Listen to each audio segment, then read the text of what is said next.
kapatid po niya yan. So yan po ay farm lot din po. So meron lang po tayo magiging right of way dito na nasa 6 meters. Yan po may kinakapang po nung kasama kong yan. Right of way po yan. So yun na po, may motor. Yung mapapansin po niyo yung motor na yon sa labas. Doon na po yung pinakang karsada naman niya.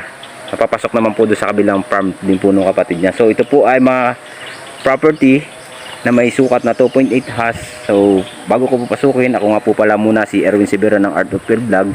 Muli na naman po niyo samahan. So ito po ay hindi tayo maliligaw sa property ito kasi meron po siyang mga muhuna, bagong relocate din po siya at may bakod na po siyang cyclone wire. So sa mapapansin po niyo dito sa loob ng property na ito, napakarami po niyang nilalamang mga produkto ng niyog. So ang niyog po nito ay nasa 200 kapuno pa, more or less, mahigit. So napakarami po ng fruit berry. So mapapansin po nyo yung lukara nya, yung yero, ang bubong. Tapos napakarami po niya fruit bearing star apple, manggang kalabaw. Yan, ito po, langka, rambutan, guyabano. May puno ng hardwood na kahoy na yon. Tapos may nara, antipulo.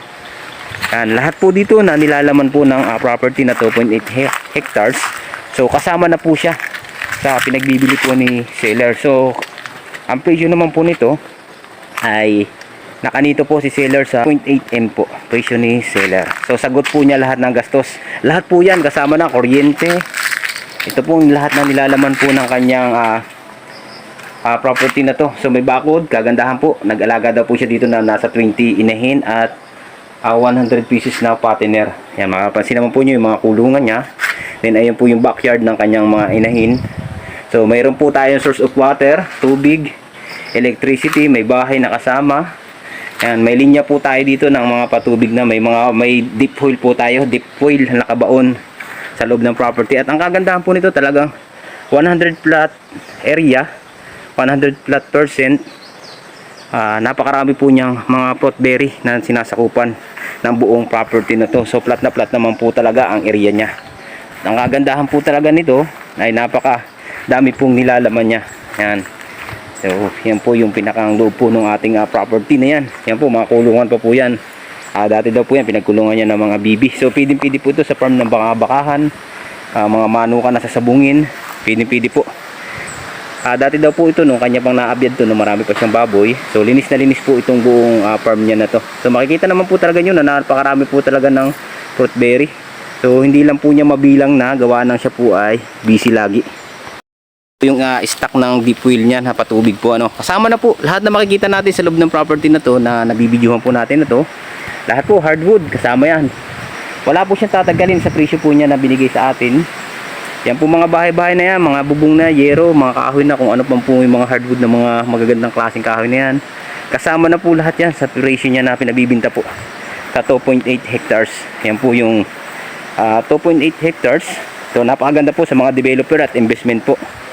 Medyo may presyo lang po ang lupa kasi talaga naman po napakalinis po ng dokumento at wala na po tayong ibang itatanim pa kasi lilinisin na lang po natin. Kung makapansin po nyo, mga fruit bearing langka, napakarami po. Ayan, nabubulok na lang po ang bunga niya. Sayang po yung pinakang nahihinog na po yung iba sa puno. Tapos ang nyug po niya, yan, hindi na po nalilinis gawa na sa kadahilanan nga po niya, gusto na po niyang ibinta gawa ng siya po ay pabalik na po uli yata ng ibang bansa. Yan, makikita po natin mga manggang kalabaw, rambutan, mga langka, manggang kalabaw, rambutan, mga mangga po, napakarami. Punong-puno po yung property niya ng produkto. Basta 2.8 hectares po, wala pong nababakanting walang tanim. Lahat po siya punong-puno ng fruit berry. Saka 100% flat land na area. Yan, mapapansin naman po, ikot ko na sa inyong screen ang ating video. Makikita po nyo na 100 flat percent po. At ang kagandahan po nito talagang 100 pieces na langka ang napapansin ko sa may property na to. Yan, mapapansin po yung ikutin ko, langkaan po itong part na to.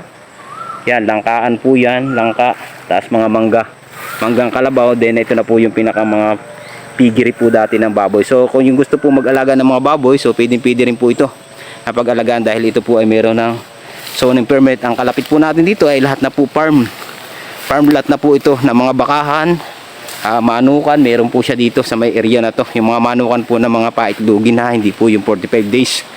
Yan, napaka fresh air sa mga retirement na gustong ganitong property. Marirelax po kayo sa property na to kasi napakadami po ng nilalamang produkto talaga. Inuulit ko, 100% flatland, puno ng produkto at napakarami pong nilalamang hardwood. Yan. Inikot ko na po sa inyo ang property na napakarami po talaga niyang langka. So, ang langka po halos ngayon, mapapansin nyo talagang napakarami. At ang mga nyug naman po, kagandahan pa mamunga. Kung nyo mapapansin po, ang mga nyug, hindi pa po siya kataasan, kalakasan pa siya bumunga. Medyo masukal na lang nga po itong area, pero mga hardwood naman po, mga batino, yan, naglalakihan po siya mga batinong kahoy. May mga lisak po ako napapansin. Talagang flat na flat po itong area. Bango, hinog na itong langkang ito. Yan, ang dami pong langka, binabalutan na po nila. Yan, ito na po. Flat na flat po talaga pala yung area po no kanyang property na pinabibinta sa atin. So, langkaan po itong area to. Mga mangga, langka, tapos may mga nyug po. 100% flat po. Paikot na po tayo ng bakod. So, sa mga buyer po na gusto pong mag-inquire nito, hindi na po tayo mag-inip. Kasi ito pong 2.8 hectares. So, paikot na po siya ng bakod. At napakarami po niyang produkto. Yan, may nara pa po. Mapapansin po, may malaking puno ng nara. Yan po. Napakarami po talaga na nilalamang produkto ng property na 2.8 hectares. Ayan po, napakalaking puno po ng nara. Napakarami po talaga nilalamang produkto, pati mga nyug. Yan, ito na po, manggang kalabaw, mga batinong hardwood. So 100% flat. Nakikita po nyo sa aming screen ang contact number, ang WhatsApp in Viper. Andiyan na po yung mga gusto po mag-avail nito. Inuulit ko, ito po ay panalo-panalo tayo sa area po ng pagkalupa niya. So 100% flat land, pasok ang 4 wheels. So may mga piggery na po tayo nakatayo dyan. Kagandahan po ng property na to, inuulit ko, ito po ay bayad. Updated po tayo sa amilyar, buwis, sagot ni seller lahat ng gastos sa presyo niya na yan. So wala na po tayo ibang gagastos. Ang aabyad din na lang po natin dito sa property to ay lilinisin, pero hindi naman po nakakapalan yung damo niya. So kaya naman po ito ng grass cutter. Kung may grass cutter lang po tayo dito, so madali lang po itong linisin area na to. So tutubuan na po ito ng Carabao grass. Ang bango dito, may langka na may hinog na langka po sa lugar na to. Ang dami po na langka na nahihinog na. Yan po. Bali, ito po yung pinakang boundaryhan naman po niya, farm po ng bakahan. Ang kabila po na yan, may bakod na rin po dyan, pero bakahan naman po yung farm na yan. So pagpasok nga po pala dito mula highway po, nasa 6 kilometers lang po tayo. 6 kilometers, 6 minutes lang po tayo. Sorry sa kilometer. 6 minutes po pagkagaling natin ng National Highway. Papasok naman po dito sa farm lot na pinabibinta po sa atin na 2.8 hectares. Yan. Kung inyong mapapansin, panalong panalo sa pisto, 100% flat. Sa mga buyer po namin dyan na retirement, na naghahanap po ng ganitong farm lot. Mayroon tayong electricity, cellphone signal, source of water, deep well. Meron tayong mga kulungan ng baboy. Pwede po tayo mag-alaga ng kambing, sasabunging manok. Pwede din natin gawing bakahan, farm ng bakahan. Panalong panalo po tayo sa pisto ng lupa. Napakalinis po ng title, walang problema. Then meron na po tayong mga bahay kubo na kasama dito. Na yan po, bahay kubo na yan. So kasama na po lahat na mapapansin po nyo ditong bahay di sa loob ng farm na to. Yan po ay kasama na sa pinabibinta po sa atin ni seller. At ang kagandahan po, ito po ay punong-puno ng mga fruit bearing tree, langka, rambutan, mangga, kung ano pa man po na dito na ibang produkto ng ating hindi lang po familiar sa akin ibang prutas na yan. So wala po si seller ngayon, umalis po, tinuro lang po sa akin itong boundaryhan kasi paikot lang po talaga siya ng bakod. Tapos ang mga kalapit naman po ng property, wala po tayong magiging problema kasi magkakapatid po sila, kanya-kanya na po sila na title. Yan. Panalo po tayo sa property na to. Kaya yung mga gusto po ng ganitong property, mag-inquire na po kayo sa makikita nyo ang ating contact number, ang WhatsApp and Viber po sa ating taas ng video na yan. So yung mga hindi ko po nabanggit, sa description na lang po ng video natin ilalagay yung pong ating full details ng property na to. Yan, mapapansin po nyo, talaga napakarami po ng hardwood na batino. So kung tayo magpapagawa ng bahay, wala po magiging problema sa pagpapagawa po ulit ng bahay kasi meron naman po tayo dito mga tawag nito, mga hardwood na pwede po natin gamitin sa paggawa ng bahay. So ito po yung isang kahoy na tukang kalo daw po ito. Ano, napakalaking puno po ng tukang kalo. Yan, pwede na rin po, good lumber din yan. So pampagawa rin po ng bahay yan. Tapos yan na po yung sinasabi ko, may bakod po siyang cyclone wire. Ayan po. So medyo madamo lang, pero diretso na po, paikot na po sa loob ng property. Yan pong cyclone wire na to. Tapos yung karatig naman po niya, may pigirihan din doon ng baboy. So kapatid naman po niya. So nasa ibang bansa rin po sila ngayon. Wala rin po siya dyan. Pero hindi po pinagbibintay ang karatig po ng property na yan. So ito lang po sa kanya binibinta ditong 2.8 hectares. So ito pa po. Napakalaking kahoy pa nito. Ito yung prutas na ano ba itong prutas na ito? Sa prutas po itong isang ito. Limot lang ako sa pangalan nito. Yan, bumubulaklak siya. Maasim po yan. Ganito, bali ganito po ang bunga niya.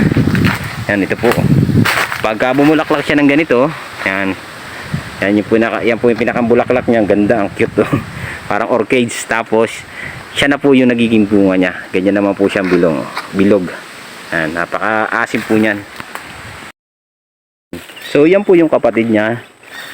Yan po palang alaga po pala dyan yung mga paitlogin pong manok. Yan po sa kabila. Yan po yung pinakang paitlogin. So may bakod pa rin po, cyclone wire. Yan, kung nyo mapansin po.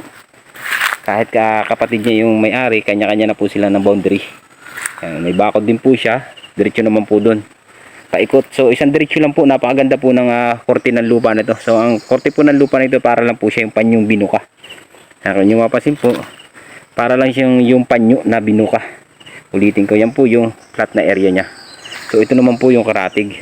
May bakod pa rin po yan. Bumaba na lang, gawa ng mga damo na akitan yung bakod, hindi na po na itaas. So flat na flat po yung area niya at napakarami po na produkto ng niyog at mga fruit berry. So sa fruit berry pa lang po, panalo na tayo. Malilibang na tayo dito pag tayo pwede magbahay dyan sa may parte na yan. Pwede kung ano po ang gusto nyo i-develop dito sa farm na to, nasa sa inyo na po. Napakaganda po nito, inulit ko. Tapos yung karatig naman po niya sa kapatid, labas na po ako ng pinakang gate niya. Ito na po yung karsada, no. So napakaluwang po na binigay nilang karsada. Ayan po, bali 6 meter po yan. Binigay na lang po itong daan na ito. Ito po kung halimbawa ay magbababuyan tayo, manukan. So may karsada na rin po na binigay talaga. Yan po yung farm naman. Ito po ay bali nasa ibang bansa naman po na nagmamay-ari niyan ngayon. So wala rin po siya dyan caretaker. So yung mga napunta lang po dito ay yung mga kapatid na lang po, nagtutulungan sila para malinis po itong property. So ang sukat po nito ay pares din po ng pinabibintang 2.8. Yung 2.8 hectares po, kasi laki rin po nitong ito pong sa kapatid niya na hindi naman po pinagbibili. Pero mas maganda po itong area ng pinagbibinta sa atin kasi flat na area. Ito naman po may pa-uplan na area. Pababa siya tapos nag-uplan po. Ano po, palabas na ako doon sa pinakang barangay road na binigay po. Ito na po yun, oh. Kaya di po tayo may maano dito sa pagpasok po sa property na ito kasi yung pintuan po nung papunta doon sa kapatid niya, ito na po yung pinaka gate niya. Tapos ito naman po yung gate nilang magkapatid. Yan na po yung binigay, yung guide wire na yan. Tapos itong guide wire na ito. Ito po yung gate. So ito na po yung bibigay sa atin na karsada. So mula naman po sa barangay road, yung barangay road naman po dyan nasa 2 minutes lang po, napakalapit lang po, 2 minutes. Pagkaliban lang po natin dyan sa may mga kahuyan na yan, nandiyan na po yung mga farm naman ng bakahan, nandiyan naman po yung barangay road na. So ito na po yung loob ng property. So napakaganda po. Pasok din po dyan ang motor, sasakyan, 4 wheels, Rosco. Pasok po dyan sa area na yan. Ito na po yung barangay road. So di-develop na lang po ito, mga ka-art of field. Yan po, ito na po yan. Pupunta naman po doon sa kabilang farm. Doon na po yung kabila pa nilang kasamahan pa ang lupa nitong pinabibinta po na ito. So ito lang po ang pinabibinta nila. 2.8 hectares, pwede po tayo dyan mag-cut ng 1 hectares sa mga buyer po na maliit lang na cut ang gustong kunin. So pwede po tayo dyan mag-cut ng 1 hectares po, inuulit ko.